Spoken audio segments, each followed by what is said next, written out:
देख रहे हैं नेटवर्क 33 राजकुमार के साथ। दोस्तों, अगर आप मुझसे बात करना चाहते हैं या अपनी स्टोरी सुनाना चाहते हैं तो आप सभी मुझसे मिल सकते हैं हमारे N33 ब्लॉग यूट्यूब चैनल पर, जहां मैं आप सभी की स्टोरीज के साथ साथ आपके सवाल और कमेंट्स का भी रिप्लाई दूंगा। तो जल्दी से सब्सक्राइब करिए, लिंक नीचे डिस्क्रिप्शन बॉक्स में दिया गया है। तो चलिए बढ़ते हैं आज की कहानी की ओर। दोस्तों, कहते हैं कि रात के सफ़र में अक्सर हमारे साथ कुछ ऐसे हादसे हो जाते हैं जिन्हें भूल पाना हमारे लिए लगभग असंभव होता है। ऐसा ही दिल दहला देने वाला हादसा सिकंदर और उसके दोस्त नवीन के साथ हुआ था। यह घटना काफ़ी सालों पुरानी है और आज भी हमारे गांव में मशहूर इस घटना का जिक्र करते समय अच्छों की रूह कांप उठती है। ये घटना उस वक्त की है जब छोटे गांव के अंदर बिजली की कुछ ज़्यादा सुविधा नहीं थी और जैसे ही शाम का समय होता है तो पूरा का पूरा गांव अंधेरे में डूब जाता है। चारों तरफ एक जोरदार सन्नाटा सा पसर जाता है, मानो अब इस गांव के अंदर दूर दूर तक कोई मौजूद नहीं है। ये घटना है सन 2004 की। तो चलिए जानते हैं कि आखिर क्या हुआ था सिकंदर और उसके काफ़ी करीबी दोस्त नवीन के साथ। सिकंदर उसी गांव का एक नौजवान लड़का था और उसका सबसे अच्छा दोस्त था नवीन। चाहे कोई भी काम हो, वो दोनों एक साथ रहना ही पसंद करते थे। वो अमावस्या के पहले दिन की रात थी। चारों तरफ से जोरदार सन्नाटा पसरा हुआ था। उस वक्त सर्दियों का मौसम चल रहा था। तो गांव के अंदर कुछ लोग आग जलाकर उसके चारों तरफ एक गोलाकार घेरा बनाकर बैठे हुए थे। सिकंदर और नवीन दोनों उन लोगों के पास पहुंच गए और उनकी बातों में मगन हो गए। तभी उनमें से एक आदमी बोल पड़ा, अरे भाई, आप लोगों को पता है क्या, कल की रात काली अमावस्या की रात है और कल के दिन भूत प्रेत की पावर पहले के मुकाबले काफ़ी ज़्यादा बढ़ जाएगी। और इसी बीच सिकंदर बोल पड़ा, ऐसा क्या होता है अमावस्या की रात को जो आप लोगों के अंदर इतना खौफ भरा हुआ है? सिकंदर की बातें उन सभी लोगों को एकदम हैरान करने लगी, क्योंकि अमावस्या की रात एक खौफनाक रात होती है। लेकिन सिकंदर इन बातों पर कुछ खास विश्वास नहीं करता था, तो उसने वहाँ से निकलना ही बेहतर समझा और फिर वह अपने दोस्त नवीन के साथ अपने घर के लिए लौट गया। लेकिन अभी भी उसके मन में यह बात खटक रही थी, आखिर अमावस्या की रात को ऐसा क्या होता है जिस कारण लोगों के अंदर खौफ भरा हुआ रहता है। और अब सिकंदर ये ठान लेता है कि कल की पूरी रात वह अपने घर से बाहर बिताएगा, मगर उसकी यह जिद उसके ऊपर भारी पड़ सकती थी। अब उसे इंतज़ार था तो कल की रात का, और उसके बाद उसने यह बात नवीन को बताना चाहा। लेकिन वो जानता था कि नवीन इन चीज़ों में काफ़ी रुचि रखता है और सिकंदर ये बहुत अच्छी तरीके से जानता था कि वह इस काम के लिए बिल्कुल भी तैयार नहीं होगा। उसे अकेले ही इस गांव के अंदर निगरानी रखनी होगी। और उसके तुरंत बाद सिकंदर अपने घर लौट गया और साथ ही नवीन भी अपने घर पर चला गया।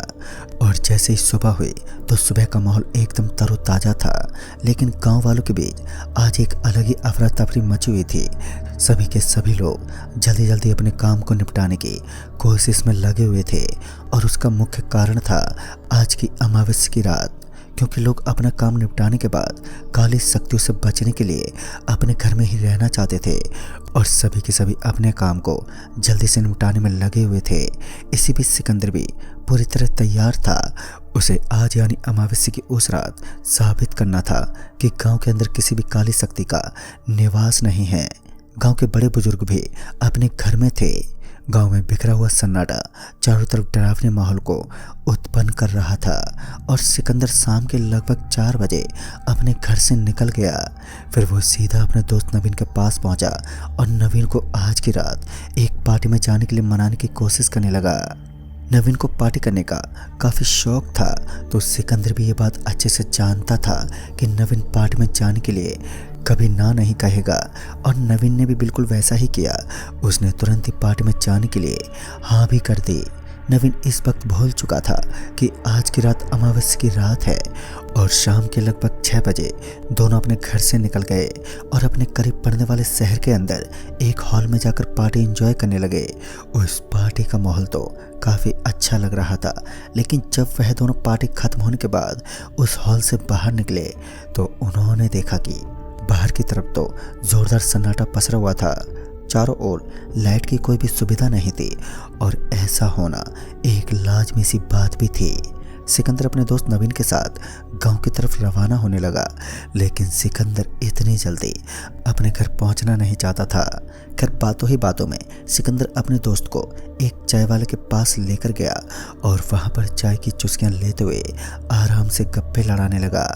और उसी वक्त वो चाय वाला सिकंदर को बोल पड़ा, भाई साहब आज की रात अमावस की रात है और आप गांव के रहने वाले हो, तो अब आपको घर जाना चाहिए। सिकंदर ये बात सुनकर थोड़ा सा चौंक गया और बाद में अपने दोस्त नवीन को अपने साथ लेकर वहां से अपने घर की तरफ निकल पड़ा। जिस रास्ते से सिकंदर और नवीन घर लौट रहे थे वो रास्ता सच में एकदम वीरान था। झाड़ियों में हवा तक मौजूद नहीं थी। सिकंदर और नवीन इस वक्त उस रास्ते को पार कर रहे थे जो अक्सर एकदम वीरान रहता था। लोगों के अनुसार यह एक ऐसी जगह है जो सबसे भयानक भी मानी जाती थी। तभी सिकंदर को ऐसा लगने लगा कि कोई उनके अलावा उनके पीछे पीछे अपने कदम पटकते हुए चल रहा है, लेकिन सिकंदर पीछे नहीं मुड़ा। उसने इस बात को नज़रअंदाज कर दिया और आगे बढ़ना ही बेहतर समझा। वह लगातार आगे बढ़ते जा रहा था और रास्ता भी लगातार कटता जा रहा था कि तभी नवीन जोर से चिल्लाते हुए बोला, अरे अरे वो देखो उस पेड़ के ऊपर वह कौन बैठा है। और जब सिकंदर ने अपनी निगाहें उस पेड़ के ऊपर डाली तो उस पेड़ के ऊपर कोई भी मौजूद नहीं था। और जब नवीन शांत हुआ तो शायद वो भी अच्छे से जान चुका था कि उस पेड़ की शाखाओं पर कुछ भी नहीं है। बाद में नवीन हिचकिचाते हुए अपनी गांव की तरफ बढ़ने लगा। पता नहीं क्यों, लेकिन उसको ऐसा लग रहा था कि उसने आज कुछ अजीब देख लिया है। और उसके बाद जब नवीन और सिकंदर दोनों उस रास्ते को काटते हुए थोड़े आगे गए ही थे कि अचानक ही उन्हें अपने पीछे की ओर से किसी गाड़ी की हेडलाइट दिखाई देने लगी। और जब सिकंदर पीछे पलटा तो उसने पाया कि एक गाड़ी काफ़ी स्पीड के साथ उस कच्चे रास्ते पर उन्हीं की तरफ बढ़ रही थी। और उसके बाद सिकंदर ने उस गाड़ी के सामने अपना हाथ दिखाया और गाड़ी को रुकवाने लगा, लेकिन कार ड्राइवर को शायद ये मंजूर नहीं था। जैसे ही सिकंदर ने उस गाड़ी के सामने अपना हाथ दिखाया तो वैसे उस कार की स्पीड काफ़ी ज़्यादा होने लगी। एक पल के लिए वह सड़क से हट गया। सिकंदर और नवीन समझ ही नहीं पाए कि आखिर ये गाड़ी इतनी स्पीड में कैसे चली गई।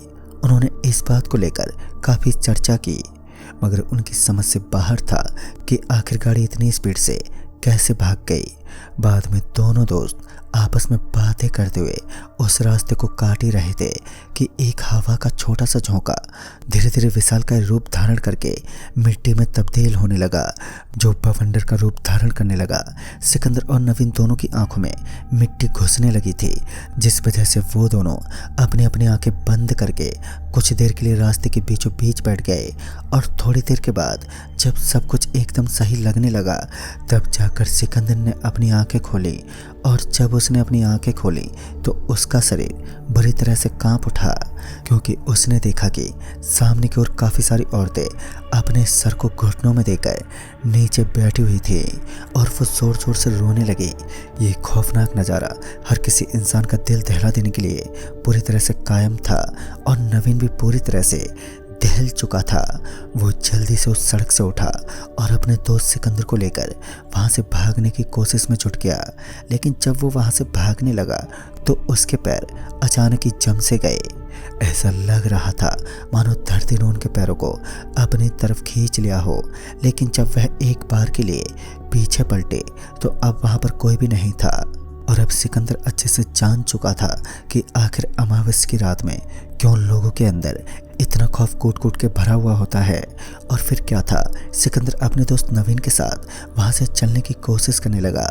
फिर वह आराम से धीमी गति से चलते हुए उस रास्ते को पार करने लगे।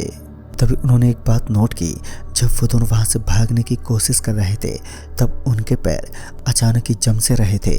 धीमी गति से रास्ता पार करते हुए वो अपने गांव की तरफ बढ़ने लगे। उनका गांव अब भी यहाँ से करीब 1 किलोमीटर की दूरी पर था और उस गांव में लगी एकमात्र लाइट की रोशनी भी नजर नहीं आ रही थी। तभी नवीन को अपने पीछे पीछे किसी के चलने का आभास हुआ। वो चाह कर भी पीछे नहीं पलटा, क्योंकि उसे पता था कि ये कोई इंसान नहीं हो सकता, ज़रूर ये कोई भयानक शक्ति है जो काफ़ी देर से उनका पीछा कर रही है। लेकिन सिकंदर अब अपने तेज तेज कदमों के साथ गांव की तरफ बढ़ने लगा। सिकंदर को क्या पता था कि उसकी हरकतें उन्हें इस दिशा तक लेकर जाएगी। जहां उन्हें अपनी मौत को छूकर गुजरना होगा। और अब गांव बेहद करीब था। लेकिन तभी सिकंदर को नवीन के कदमों की आवाज़ आनी एकदम से बंद हो गई। फिर जब सिकंदर पीछे मुड़ा तो दूर दूर तक नवीन का कोई नामो निशान तक नहीं था। और उसके बाद सिकंदर चारों तरफ नवीन को आवाज़ देने लगा, लेकिन नवीन का पलटकर कोई भी जवाब नहीं आया। अब धीरे धीरे सिकंदर चिंता में डूबने लगा। और तभी उसका दोस्त नवीन उसे सामने की तरफ जोर जोर से आवाज़ देते हुए अपनी तरफ बुला रहा था। यह देखकर सिकंदर एकदम से चौंक सा गया। उसे अपनी आंखों पर विश्वास ही नहीं हुआ। फिर वह जल्दी से नवीन के पास पहुंचा और नवीन ने भी कुछ ज़्यादा वक्त बर्बाद नहीं किया और अपने घर की तरफ बढ़ चला। लेकिन अब नवीन के हाव भाव काफ़ी ज़्यादा चेंज लग रहे थे। ऐसा लग रहा था मानो नवीन को सांप सूंघ गया हो। वह चुपचाप अपने घर की तरफ चला गया। उस रात सिकंदर की जान बच गई, लेकिन जब वह सुबह उठा तो उसे पता चला कि गांव के बीचों बीच जहाँ पर एक सुनसान कुआं पड़ता है और उसी जगह पर नवीन की लाश मिली है। ये सुनकर तो सिकंदर पूरी तरह से टूट गया। उसे गांव के लोगों की बातों पर विश्वास ही नहीं हुआ, क्योंकि रात के वक्त तो नवीन सिकंदर की निगरानी में ही घर लौटा था। लेकिन उसके बाद सिकंदर नवीन की मौत का जिम्मेदार खुद को ठहराता है। और उसकी ये गलती उस पर कितनी भारी पड़ी यह तो बताने की ज़रूरत नहीं है दोस्तों। इसीलिए कहते हैं कि हमें हमेशा अपने से बड़ों की बातों का पालन करना चाहिए, वरना क्या पता किस दिन हमारी गलतियां इतनी भारी पड़ जाएं जिनके बारे में हमने कभी सोचा तक नहीं था। तो दोस्तों इस कहानी में बस इतना ही। कहानी आपको पसंद आई हो तो लाइक शेयर ज़रूर करें और साथ ही हमें कमेंट बॉक्स में ज़रूर बताएं। तो मैं आपका दोस्त राजकुमार जल्दी ही मिलूँगा ऐसी ही एक और नई कहानी के साथ। तब तक के लिए बाय एंड टेक केयर।